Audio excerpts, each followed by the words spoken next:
దగ్గు, throat infection గానీ ఏమి తుమ్ములు ఏమీ రావు.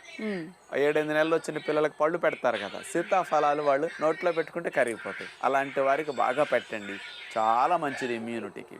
అయితే డాక్టర్ గారు, మీరు మొదట చెప్పారు ఈ పండులో క్యాలరీస్ అనేవి చాలా ఎక్కువ ఉంటాయి అని. అవునమ్మా. మరి సాధారణంగా షుగర్ వ్యాధితో బాధపడే వాళ్ళు కానీ, లేదంటే అధిక బరువు ఉన్న వాళ్ళు కానీ క్యాలరీస్ ఎక్కువ ఉన్న ఫుడ్ని అవాయిడ్ చేయమని చెప్తూ ఉంటాం మనం. అవునమ్మా. మరి వాళ్ళు తినొచ్చు అంటారా?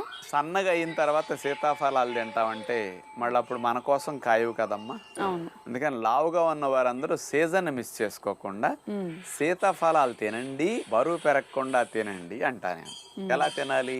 సాయంకాలం మీరు పుల్కాలో, చపాతీలో లేదా అన్నమో తింటారు, అవి కట్ చేయండి. ఓకే. 2 సీతాఫలాలు 3 సీతాఫలాలు తినేసి ఏ బొప్పాయ పుచ్చకాయ పొట్ట నింపేస్తే అయిపోయా.